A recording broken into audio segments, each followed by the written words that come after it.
mission in our 5th launch of 2021. If you've been following along, after just a few short weeks, it's already been a very busy year for us here at SpaceX.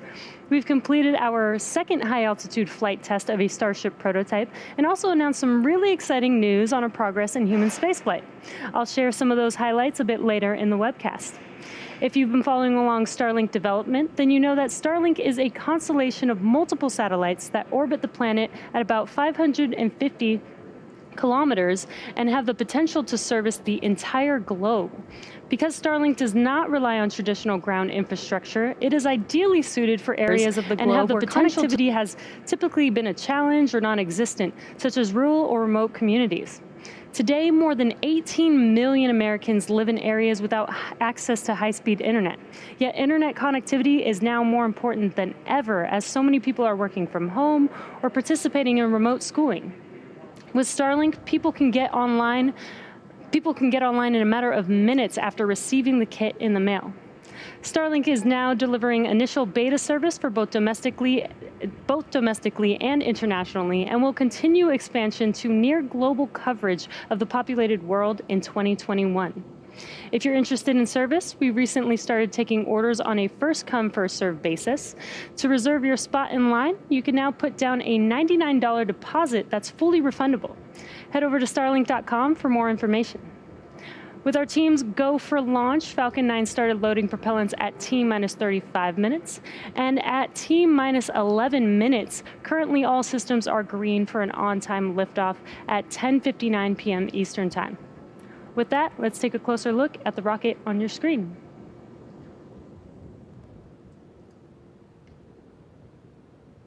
What you're looking at on your screen is a live view of Falcon 9. The 2-stage rocket stands 70 meters tall, or 229 feet tall, and that's greater than the wingspan of a 747 aircraft. Falcon 9 was designed from the ground up for maximum reliability. Its simple 2-stage configuration minimizes the number of separation events, and with 9 first-stage engines, it can safely complete its missions even in the event of an engine shutdown. The first stage is the bottom 2/3 of the vehicle. It has 9 Merlin engines that do the bulk of the work to get Falcon 9 off of the ground and up into the thinner parts of the Earth's atmosphere. At about 2.5 minutes into flight, it will separate from the second stage and make its way back for landing on a drone ship. Of course, I Still Love You, and you can see a view from the drone ship on your screen. If successful, today will mark the 6th recovery for this booster. In order to help Falcon 9 make a successful landing, it's equipped with 4 hypersonic grid fins positioned near the top of the first stage. The grid fins help orient the rocket during re-entry and guide the rocket during descent. The first stage also has 4 landing legs made of state-of-the-art carbon fiber with aluminum honeycomb, which are positioned at the base of the rocket and deployed just before landing. Above the first stage is the second stage, which has a single Merlin vacuum or MVAC engine, which ignites after the first stage separates. At full power, the Merlin vacuum engine operates with the greatest efficiency ever for an American-made hydrocarbon rocket engine. The second stage is what will carry our Starlink satellites to orbit, deploying at about T+1 hour into the mission. And lastly, our Starlink satellites are safely enclosed inside of the 5-meter or 17-foot diameter payload fairing, and that's what you are looking at on your screen. This is that large structure at the very top of the rocket.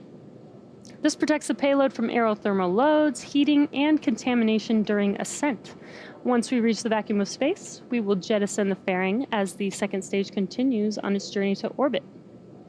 Today will be the first flight for this fairing, and we will be attempting to recover it by retrieving each half from the water with our recovery vessels, Mystery and Mischief, and on your screen is a view from each one of those recovery vessels. Weather is currently 80% favorable, so with that, the vehicle, satellites, weather, and range are all looking good for an on-time liftoff just a few minutes from now.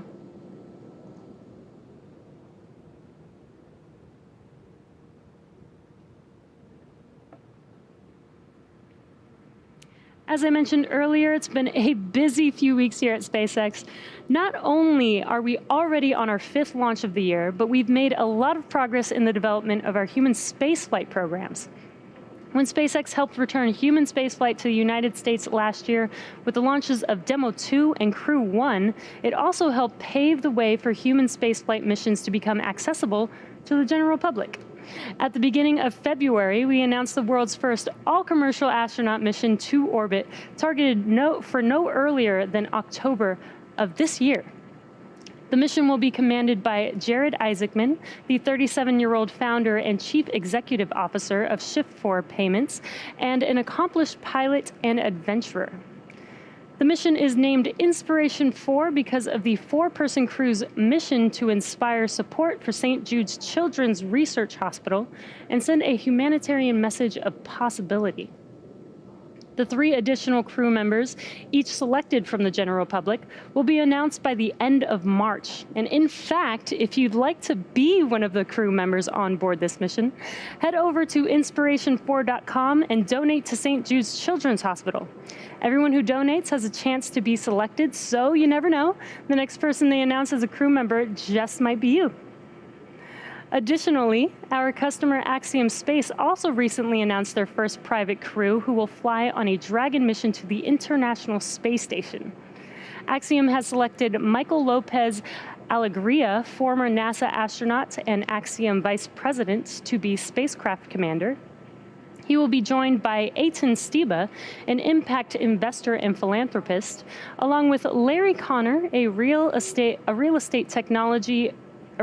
and technology entrepreneur, and Mark Pathy, a Canadian investor and philanthropist.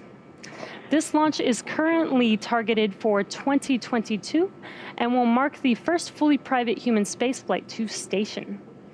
And the last highlight to share today involves the testing of our newest spacecraft, Starship.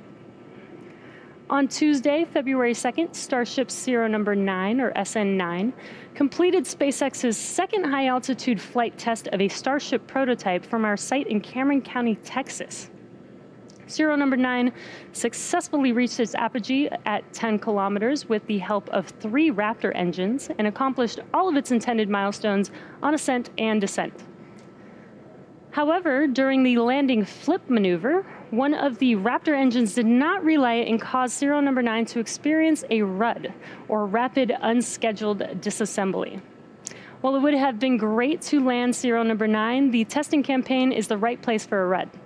These test flights are meant to improve our understanding and development of Starship, and it's when things don't go as expected when you tend to learn the most. So from an engineering standpoint, every time we learn more than we knew before, the test is a success.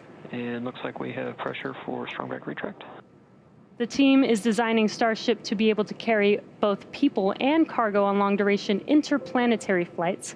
And we're hoping that one day Starship will help us return to the moon and allow humanity to travel to Mars and beyond. Stay tuned for the flight of serial number 9 in the weeks to come. Strong back retract has started.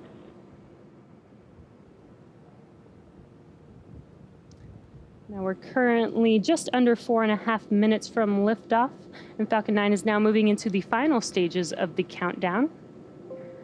And the transporter erector is preparing to retract right now. That is the TE, and that's that white painted structure that you can see on your screen. It's right behind that fairing next to Falcon 9. There you can see a better view of the transporter erector. And the clamps will open up first, and then the transporter erector will then begin to retract away from the rocket slightly. And at T0, hydraulics pull the TE farther away from Falcon 9 as it lifts off. And it may be a little hard to see, but it is slightly moving back right now. Now the TE provides liquids, gases, electrical connections to the second stage, as well as air conditioning to the payload. And the first and second stages are both nearly fully loaded with 1 million pounds of kerosene fuel and liquid oxygen. Super chilled liquid oxygen is our propellant oxidizer, And those white clouds that you can see around the rocket are the moist Florida atmosphere condensing around the areas where the cold gaseous oxygen is venting overboard. Now, first stage should finish prop loading at should have already finished prop loading at T-minus 3 minutes. One LOX load complete. And there's that call out for stage 1 LOX loading complete. Stage 2 will finish up at T-minus 2 minutes in about 40 seconds from now. Falcon 9 is in startup at T-minus 60 seconds, and this means that the rocket's autonomous internal flight computers have taken over the launch countdown. We'll light the Merlin engines at about T-minus 2 seconds, and we use TTEB as our ignition fluid. And when it mixes with oxygen, it burns a green-colored flame. We then allow fuel into the thrust chamber, and the engines come up to full power for liftoff at T0. At liftoff, Falcon 9's first stage has thrust greater than 5 747 airplanes at full power, consuming 700 gallons of fuel per second. The Starlink payload continues to be healthy. The Falcon 9 team is tracking no issues on the rocket. Stage 2 LOX load complete. Weather is still looking good, and the range is green for launch. And you just heard that call out that stage 2 LOX loading is complete. Now, in a few seconds from now that LOX loading is complete, we will clear out that LOX line on the transporter erector, so you will see some venting here. Ground gas closeouts have started. And there you can see the venting on your screen.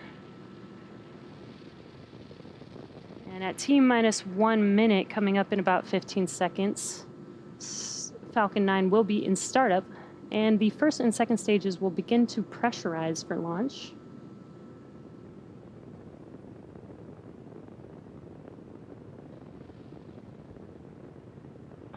Falcon 9's in startup. There's that call out. Falcon 9 is in startup.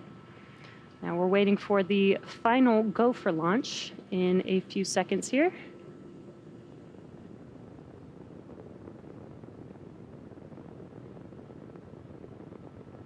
Falcon, Starlink, LD is go for launch.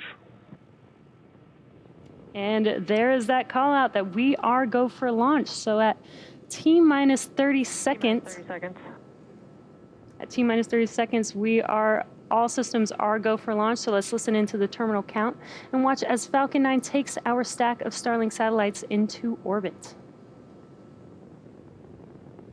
T-minus 15 seconds. 10, 9, 8, 7, 6, 5, 4, 3, 2, 1, 0. Ignition and liftoff.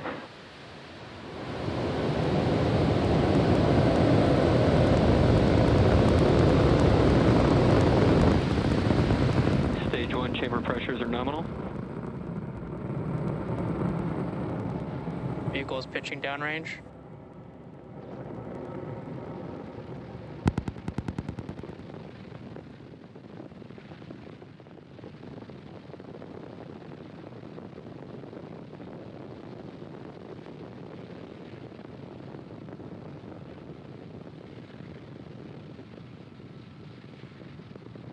At T plus 40 seconds into flight, Falcon 9 has successfully lifted off Telemetry are nominal.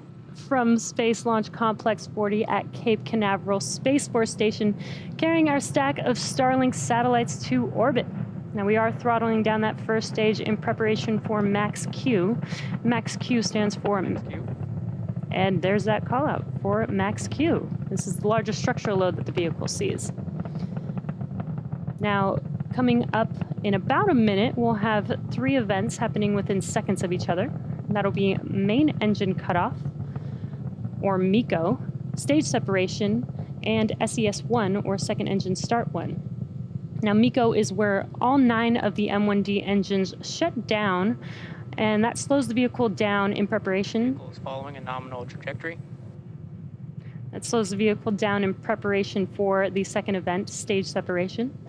MVAC engine chill has begun. And stage separation is where the first stage separates from the second stage. First stage will make its way back to Earth, while second stage continues on its journey with SES-1, or second engine start 1. And that's where we light up the MVAC engine, and it will propel the second stage along with the Starlink satellites to orbit. And we're just under 30 seconds away from those three events. Again, that is MECO, stage separation, and SES-1. We've got a really cool view of the first stage and those 9 Merlin 1D engines burning bright.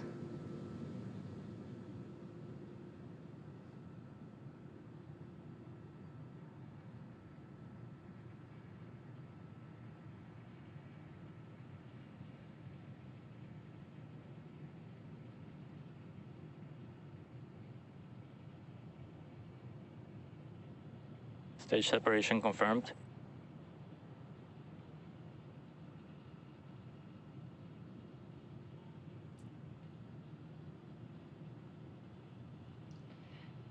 And there you saw MECO and stage separation. On your left-hand screen is the first stage, with the right-hand screen being the second stage. And you can see SES-1, that MVAC engine is now glowing bright red there. And in a few seconds from now, we should have fairing deploy. Separation confirmed. And there you could see on your right-hand screen, the fairing has deployed. As a reminder, we will be attempting to recover the fairing halves today with our recovery ships Mystery and Mischief.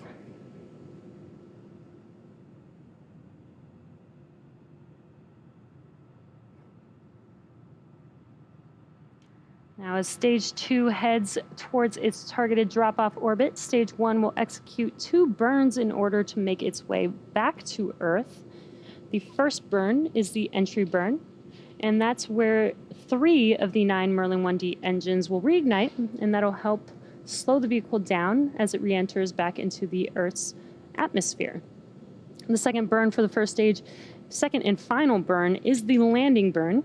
And this is where a single engine will reignite, and that slows the vehicle down rapidly in order to touch down on that drone ship.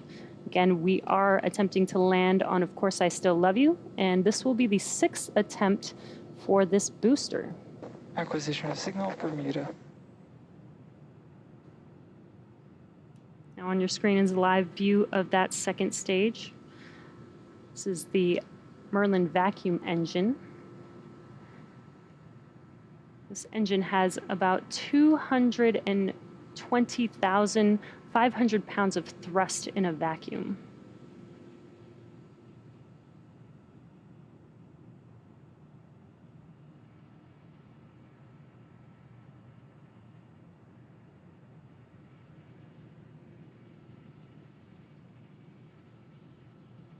We're just under a minute and a half away from the entry burn on the first stage.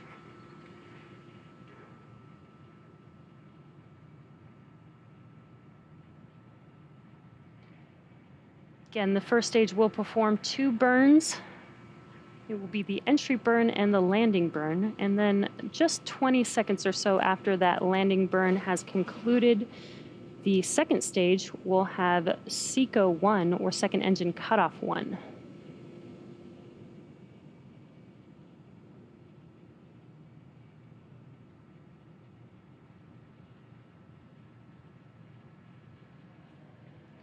Stage 2 is still on a nominal trajectory. This is carrying our Starlink satellites to their targeted orbit.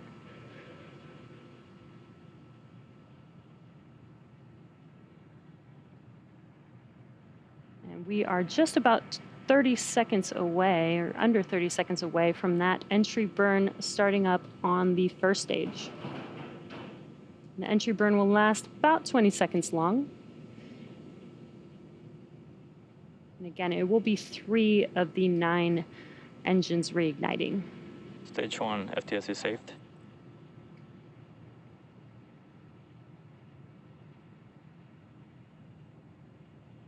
Stage 1 entry burn started.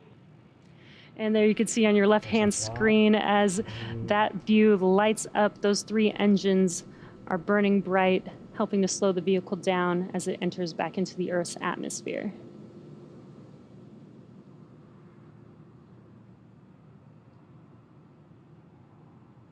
Stage 1 entry burn shut down.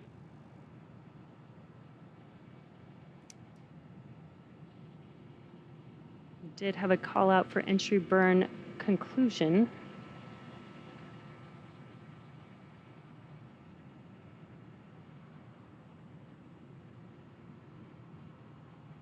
Stage 2 is still looking nominal.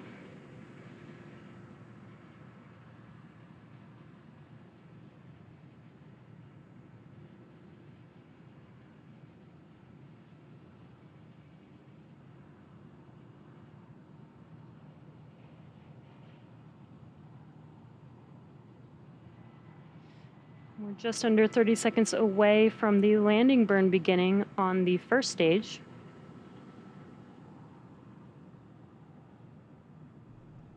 El booster 1 está próximo al... está descendiendo y está próximo al mensaje. El pad de And we are attempting to land on Of Course I Still Love You for the 6th time for this booster. se lanzó desde Got a live view from the drone ship on your left-hand side.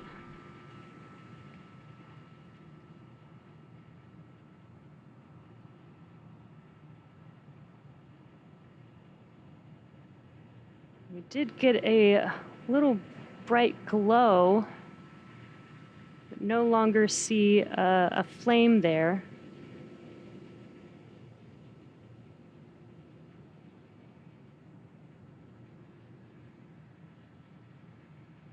Right-hand screen, stage 2 is still looking nominal. Stage 2 FTS is saved.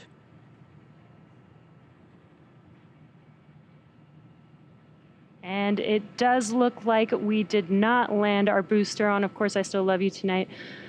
It is unfortunate that we did not recover this booster, but our second stage is still on a nominal trajectory. And there's that call out for SECO, as I mentioned earlier. That is second engine cutoff 1. Again, we are doing 2 burns for this MVAC engine. Nominal insertion orbit. And there's that. Loss of signal at Cape. There's that call out for a good orbit. So now stage 2 is going to coast in this orbit for the next 35 minutes or so. So we'll see you back here at T plus 45 minutes for a second stage relay.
Acquisition of signal, Newfoundland.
loss of signal Bermuda.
Expect loss of signal, Newfoundland.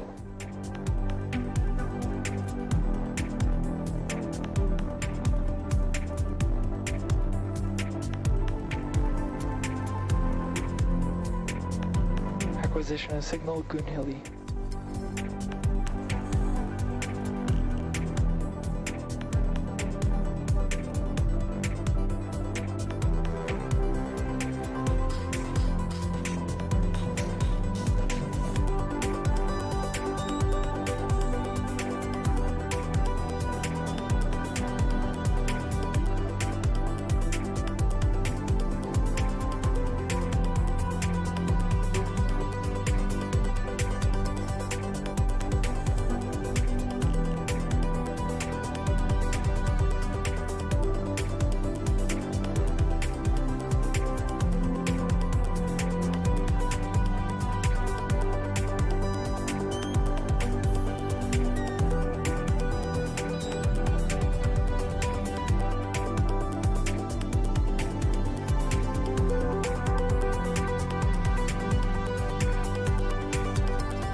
cuestiones técnicas que son necesarias para hacer tanto directos como para grabar vídeos.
Expected loss of signal, Goon Hilly.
Acquisition signal, Diego Garcia.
Welcome back to the webcast for Starlink. We had an on-time liftoff at 10:59 p.m. Eastern Time, and we did have a successful 6th flight of this first day's booster. Unfortunately, we were not able to stick the landing today, but our second stage is still looking good on a nominal trajectory and getting ready for SES-2 in a few seconds.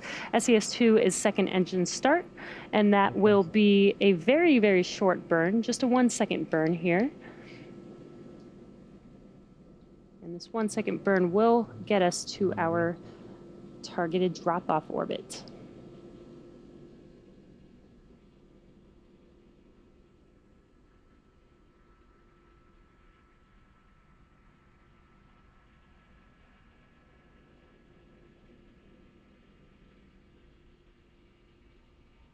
Evac ignition. And there you could see when we had a live view that very, very short burn. It did not look like much, but just that 1-second burn is Insertion. that 1-second burn is all we need, and we got good confirmation of good orbit.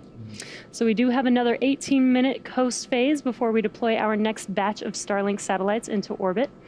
During this time, the spacecraft will start to spin along its central axis, giving the Starlink satellites the momentum that they need to space themselves out over time after they deploy.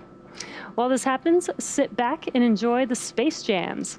We'll see you back here at T+1 hour and 4 minutes.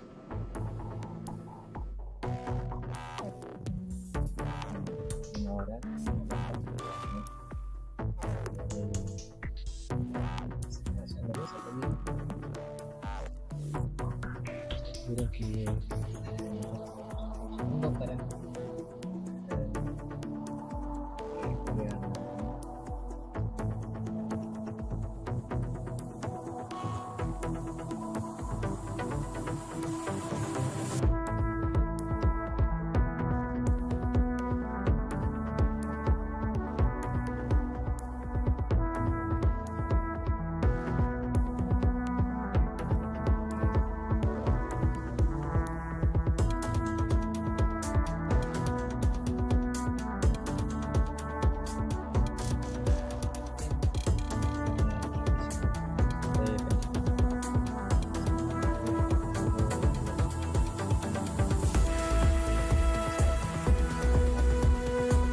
Expect loss of signal, Diego Garcia.